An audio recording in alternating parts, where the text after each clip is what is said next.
All right, so Dr. Jha, that was all about chapter 6, I believe. Right. So now, can you please tell us about your analysis of the state of the environment in India? This, I believe, is the theme of chapter 7 in this volume. Right. Thank you very much, Rajinder. Yes, this is the theme of chapter 7 in this volume. So actually in this volume, in this chapter, I address various issues of environmental concern in India. These include air pollution, land degradation, water pollution and contamination, and various other factors. Now, it is for anybody who has read any of our scriptures, they would realize that maintaining a good environment is given very high importance. For example, maintenance of trees, maintenance of waterways, maintenance of cleanliness in these areas. Somehow all these things became less and less important for the country over time, which is really unfortunate, so that we find ourselves in a difficult position so far as the environment is concerned. So maintaining a good environment is central to the long-term health of the economy. If you, no matter how much you produce, no matter how much you consume, if the air is foul, if the water is not good, there is no point in having such economic growth. So it goes without saying that we should have a good and clean environment, and not only for now, but for the indefinite future, so that we leave behind a good environment for our children, our grandchildren, and their grandchildren. Excuse me. So, and we maintain exotic animal species and plant species, which make life worthwhile for us to live. If you see these beautiful creatures of nature, it is good for our well-being. So I talk about, for example, let's take a few cases of pollution that I talk about. One is I talk about air pollution, and in air pollution I focus particularly on carbon dioxide and other greenhouse gases. India's emissions of carbon dioxide and greenhouse gases. Now one should realize that even though India's absolute amount of carbon dioxide emission is very large, its per capita emission of carbon dioxide is among the lowest in the world. So the carbon dioxide problem that exists today is the result of Western industrialization over the past 2 centuries. Largely the result of that. So now the burden of adjustment cannot be shifted or should not be shifted to countries like India, which have had very little to contribute. As we know, over the large part of the 18th and 19th century, India deindustrialized, so it was not adding much to carbon pollution in the country. So, so it is the per capita emissions of carbon are among the lowest in the world, and yet India's efforts in reducing per capita carbon emissions are quite significant. For example, India is a founding member of the International Solar Alliance. It has signed the Paris Agreement. It was working on solar energy, and wind energy, other forms of non-renewable energy on a very massive scale, and it is going out of its way to ensure that carbon dioxide emissions come down. Not only because it has a moral obligation to do so, but also because not attending to these problems would mean very difficult times for India. For example, if the Himalayan glaciers start to melt at a very rapid rate, India is going to have a problem, and if the monsoon patterns are affected, then that will also be a problem for India. So India both has a moral duty as well as a compulsion to do this. But one should put this thing in perspective and realize that India is not the main instigator of carbon emissions in the world economy. That was done by centuries of completely uncontrolled carbon emissions by Western Europe and America and other countries. All right, so that's the outdoor pollution. Then I talk about indoor air pollution, and the most significant indoor air pollution is because of cooking with wood inside the home.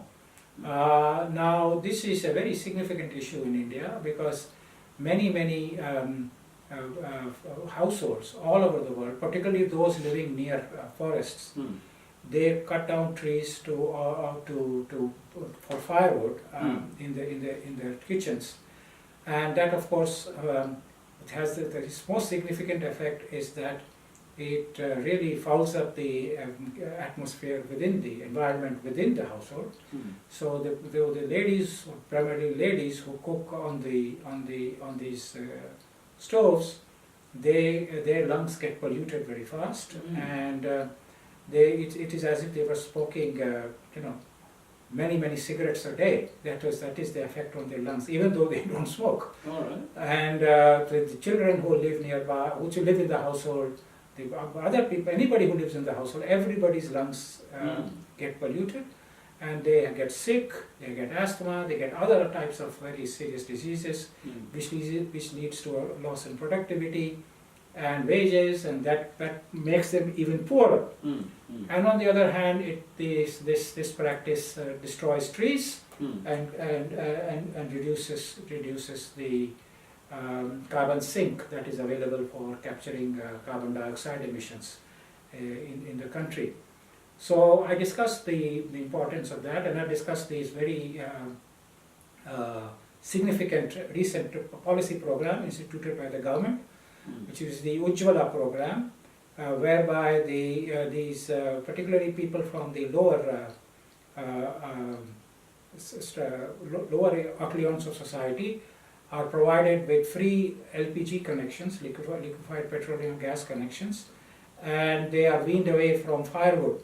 So there are many stories which have emerged now of millions and millions of households being rescued from this kind of cooking.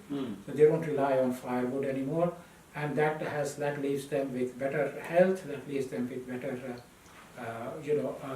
prospects for the future. So this is a major theme of this chapter, and I discussed that quite in some detail. I also discussed the evolution of air pollution in major cities of India, Delhi, Bombay, Mumbai, Hyderabad, and so on, and various cities of India, and show what are the principal reasons for these particulate matters in the atmosphere of these countries, particularly during winter, where the pollution is high because of fog type conditions in some of the cities. So I discussed that. Then I discussed I also remark on the fact that India is also a very good citizen in terms of forests.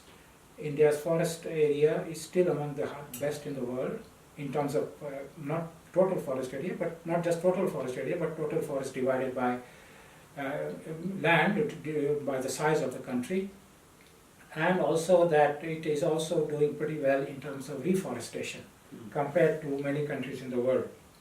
So it is a good citizen in terms of carbon emissions. It is a good citizen in terms of reforestation and arrest of deforestation.